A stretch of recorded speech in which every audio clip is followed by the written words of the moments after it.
Pour commencer, on va essayer de comprendre ce que c'est que l'agriculture urbaine et pour ça, je vais rencontrer Muriel Buff qui est chargée de mission à Villefertile, une micro-ferme maraîchère associative qui se trouve au bas de Vincennes.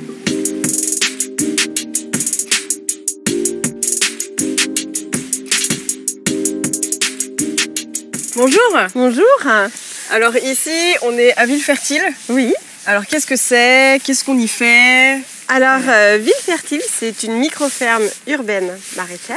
Notre objectif à nous, c'est de faire découvrir aux urbains les gestes agricoles et de parler ici d'alimentation, d'agriculture, d'environnement. En fait, l'agriculture urbaine, c'est quoi? C'est quoi le projet? Alors l'agriculture urbaine, c'est très vaste parce qu'en fait, c'est tout ce qui peut nous amener à cultiver en ville, que ce soit alimentaire ou non. On pourrait cultiver des fleurs coupées, on peut cultiver des plantes tinctoriales, on pourrait imaginer cultiver le coton, je n'en sais rien. Ce n'est pas que alimentaire, mais effectivement, la grande majorité de l'agriculture urbaine a fait le choix de l'alimentation parce que c'est forcément une question qui nous préoccupe tous aujourd'hui, de savoir comment on produit notre alimentation et comment on est dépendant parfois d'autres pays pour nous nourrir. Et c'est un enjeu de survie. Aujourd'hui, on produit l'alimentation, mais dans des quantités, à mon avis, bien parce trop... que justement, c'est ce que j'allais dire tout à l'heure. J'ai lu, bon, c'est censé rendre une ville autosuffisante, mais finalement, c'est pas encore... Pas du tout. Alors, en fait, la question de la résilience alimentaire, c'est carrément mathématique. En fait, nous, ici, sur la surface qui est là-bas, ce qu'on cultive à peu près, c'est 600 mètres carrés. Et on produit, en se débrouillant pas trop mal, on peut produire jusqu'à 2000 kg de légumes dans l'année. Si on suit les recommandations, disons sanitaires sur l'alimentation, vous devez à peu près avoir 400 grammes de légumes par jour. Ouais. Voilà. Donc c'est ce qui veut dire qu'aujourd'hui, avec notre jardin, on peut nourrir 13 personnes. Et on n'a pas les céréales, on n'a pas les oléagineux. Il y a plein de choses que vous n'avez pas dans votre alimentation. Vous ne pouvez pas vous nourrir que de légumes. Oui.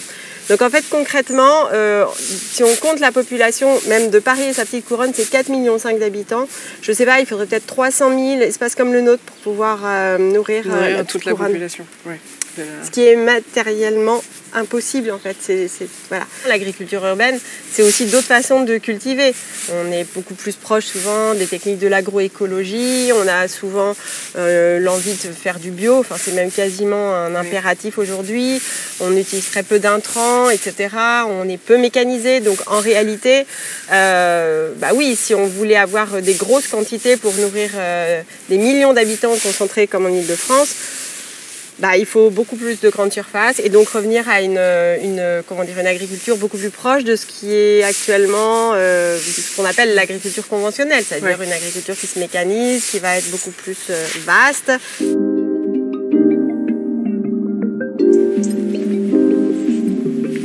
Si l'agriculture urbaine ne peut pas permettre l'autosuffisance de toute une ville, qu'est-ce qu'on en fait en fait finalement? Ça sert à réapprendre éventuellement à faire pousser ce qu'on mange.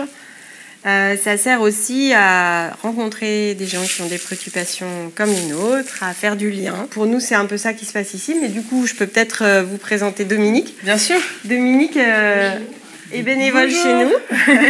Et peut-être qu'elle pourra vous dire quelque chose de ce qui l'a amené chez nous. Justement, pourquoi avoir choisi le bénévolat à Villefertile? Oui, alors je dirais qu'au départ, c'était un projet quand même de participatif intergénérationnel. Et pourquoi l'avoir choisi? Moi, je suis nogentaise déjà, donc j'habite à côté. Je me promenais très régulièrement. Et puis, il y a un an, j'ai commencé à participer avec des techniques anciennes, du genre greliné, un peu comme au 19e siècle, des techniques d'agriculture pédagogique ancienne au niveau des bénévoles. Donc, j'ai trouvé ça plutôt sympathique.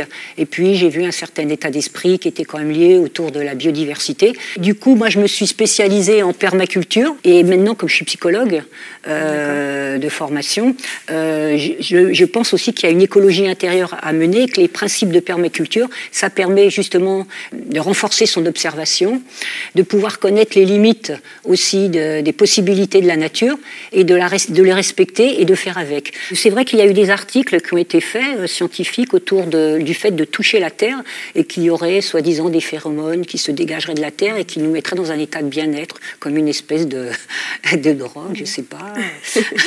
Et c'est vrai que quand on se met à greliner, on s'oublie et puis on est complètement sur autre chose et c'est un moment de relaxation et de détente. Moi, j'ai fait le pari, il y a 2 paris maintenant dans la société. Soit on fait le pari de la solidarité, c'est-à-dire qu'on décide d'être solidaire, ou bien on fait le pari du chacun pour soi et on va se protéger avec son hélicoptère prêt à partir en Nouvelle-Zélande parce que de toute façon on sait qu'on est dans quelque chose qui va un petit peu à la catastrophe, dans le mur. Donc moi j'ai fait le pari de la solidarité.